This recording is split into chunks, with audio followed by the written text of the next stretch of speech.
Il était respecté dans le monde entier.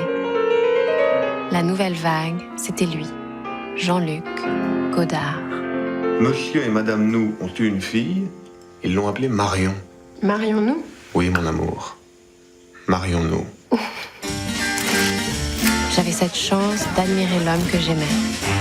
Il était sur le point de se révolutionner lui-même. Vous avez pas peur que ça dégénère? Non, au contraire, je trouve qu'il y a vraiment une bonne ambiance là. Fasciste de merde, salope! Pardon, monsieur Godard, allez-y. Vous avez pas reconnu sans vos lunettes. Merci. On dit pas merci à un flic. Tu lui dis crève sa rogne, enculé, je te prendrai par la peau des couilles avec les tripes du dernier curé. C'était ça qu'il fallait lui dire, rien d'autre. Le problème, si tu veux, c'est que je ne sais plus quoi faire. Il faut inventer un vrai cinéma politique. Faut que vous fassiez les films avec Belmondo, il est bon lui, il est marrant en plus. Bon, bah voilà, je vais pas engager Alain Delon puis lui foutre du plume dans le cul pour faire indien. Aujourd'hui, Godard, c'est devenu ça. Un petit amuseur ridicule qui prend une pose de révolutionnaire. J'en peux plus de ce con.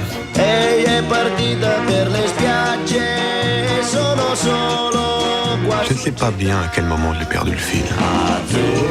Quelque chose s'est cassé et n'a plus jamais vraiment marché comme avant. Et vous savez quoi? Peu importe finalement. Parce qu'ainsi va la vie, à bord du Redoutable.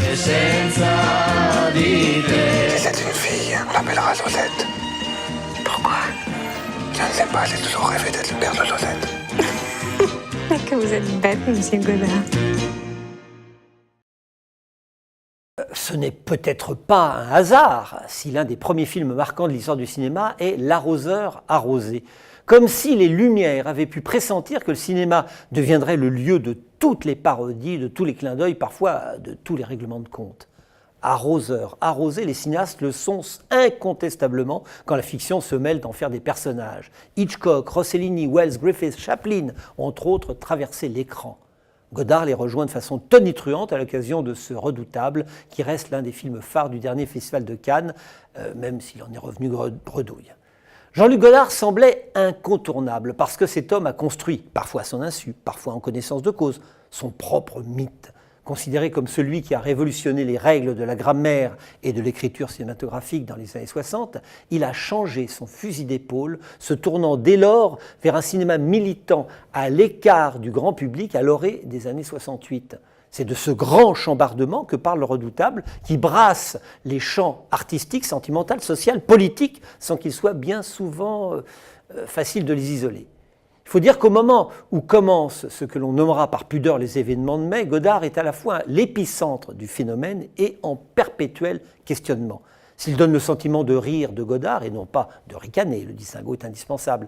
Le Redoutable est sans doute un film godardien, en ce sens qu'il mêle le fond et la forme et qu'il traite de cinéma, s'ouvrant au passage à la subtile réflexion sur la place de l'artiste à un moment clé où le monde entre en ébullition. Michel Hazanavicius n'a de cesse de revisiter le cinéma. Après The Artist, l'hommage que l'on sait au cinéma muet, ces deux OSS 117, brillantissimes parodies des films d'aventure des années 60, voici le Redoutable. Il faut sans doute considérer The Search comme étant un cas à part puisqu'il ne s'agit pas d'une comédie et qu'il est dénué de dimension parodique. Mais c'est quand même le remake d'un film de Fred Zinman situé au moment de la libération des camps de concentration.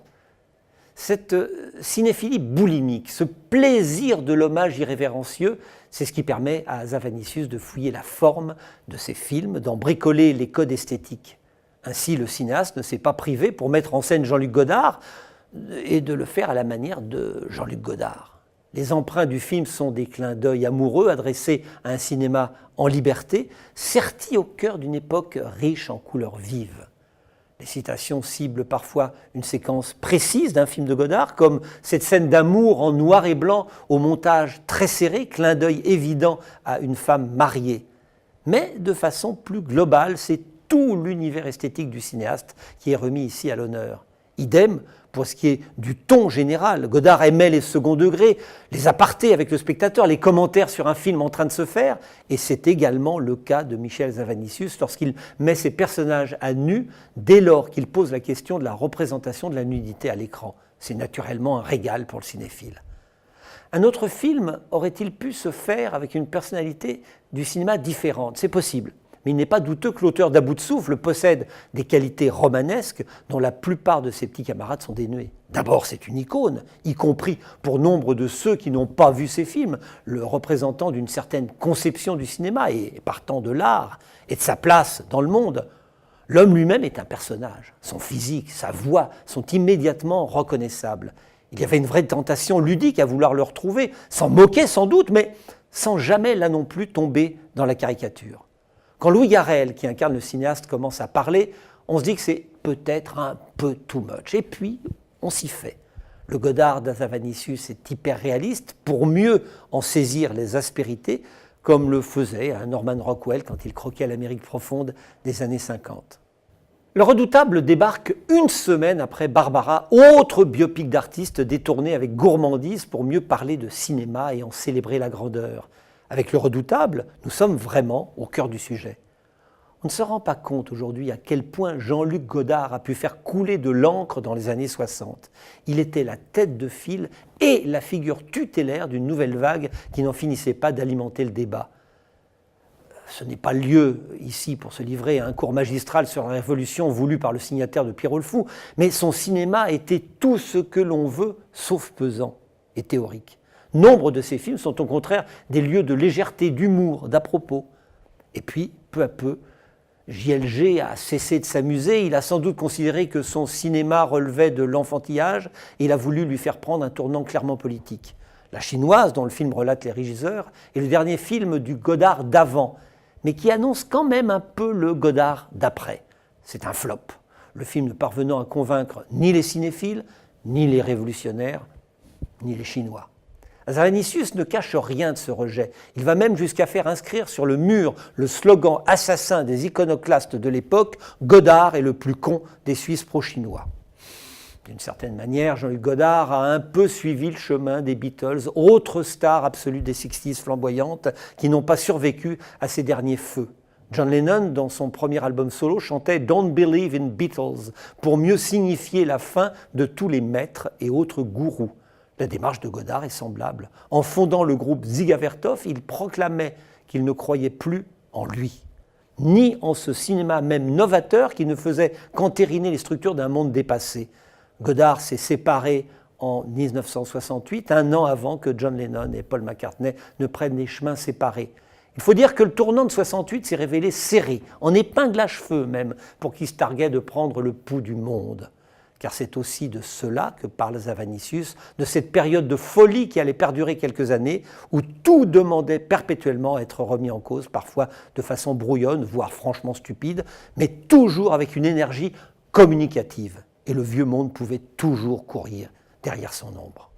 Le film ne fait pas vraiment de cadeau, mais il peut se retrancher derrière le fait qu'il est le fruit de l'adaptation du roman autobiographique d'Anne Wiazemski, qui était alors la jeune épouse et le témoin privilégié des affres du cinéaste.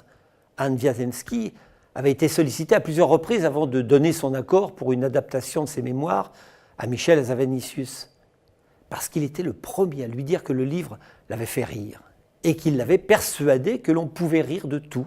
Même si JLG irrite plus souvent qu'à son tour, ses contradictions, son mal-être le conduisant sans doute à des confrontations parfois violentes, souvent de mauvaise foi, avec ses admirateurs et ses proches. Mais il n'y a pas à se tromper, Michel Hazanavicius aime Jean-Luc Godard, même s'il regrette, comme nombre de cinéphiles, son changement de cap à l'orée des années 70. Le signataire de The Artist ne pense pas avoir fait un portrait à charge. Parce que Godard n'est pas un personnage d'un seul bloc et qu'il n'a jamais cherché à être consensuel, ni même sympathique. Son Godard est tout simplement un être humain avec toutes ses contradictions. Le Redoutable n'est pas une thèse, mais l'histoire d'un homme qui veut changer, et donc tuer celui qui existait avant lui. Voyage aux confins du social et de l'intime, Le Redoutable est aussi un spectacle. Il serait criminel de ne pas le dire. La reconstitution du Paris de 1968 et de certaines manifestations épiques est en tout point bluffante. Hazanavicius a, il est vrai, bénéficié de la bienveillance de la mairie de Paris qui, en dépit du plan Vigipirate, lui a ouvert en plein mois d'août plusieurs artères de la capitale. Les cinéphiles seront évidemment particulièrement friands de voir quelques images reconstituées, du tournage d'un film de Marco Ferreri ou d'une altercation entre Godard et Bertolucci. Même s'il leur arrive de regretter qu'Hazanavicius n'ait pas cherché à montrer le moment où Godard, Truffaut, Malle, Polanski, Lelouch s'emploient à empêcher le Festival de Cannes 68 de se dérouler en s'accrochant au rideau. Mais sans doute aurait-on détourné l'attention du spectateur pour de mauvaises raisons. Cela ne changera d'ailleurs rien à l'affaire. Les esprits chagrins tiqueront. D'une part parce que la figure de Godard est une icône et qu'il n'est pas davantage question de la railler qu'il n'était possible à une certaine époque de critiquer dans certains milieux la pensée du président Mao. D'autre part parce que Le Redoutable est clairement une comédie, même si elle grince plus souvent qu'à son tour, et que cette orientation est souvent vue d'une façon dépréciative. Que l'on nous permette au contraire de nous en réjouir, sans avoir à mobiliser tous les chefs-d'œuvre du cinéma de comédie qui, de Lubitsch à Risi en passant par Chaplin et Guitry, nous en disent plus sur la marche du monde que bien des discours roboratifs. Michel Hazanavicius ne se revendique pas toujours comme auteur, mais force est de reconnaître qu'ambition et cohérence sont les deux mamelles d'un cinéma qui nous réjouit. Le Redoutable a en commun avec tous les films qui ont précédé de raconter l'histoire d'un type qui se fait dépasser par son époque et qui rencontre un personnage féminin qui tente de lui maintenir la tête hors de l'eau en l'invitant à regarder le monde de façon moins sévère. On ne cherchera pas à savoir si Michel Hazanavicius se sent dépassé par son époque, ni si Bérénice Bejo, avec qui il partage sa vie et qui figure en bonne place au casting de ses films, doit lui remettre un peu de plomb dans la tête quand il déraille. Mais peut-être un jour, un cinéaste cherchera à raconter l'histoire de ce couple de cinéma, comme Guillaume Canet l'a fait récemment dans Rock'n'Roll en plaisantant sur le couple qu'il forme avec Marion Cotillard.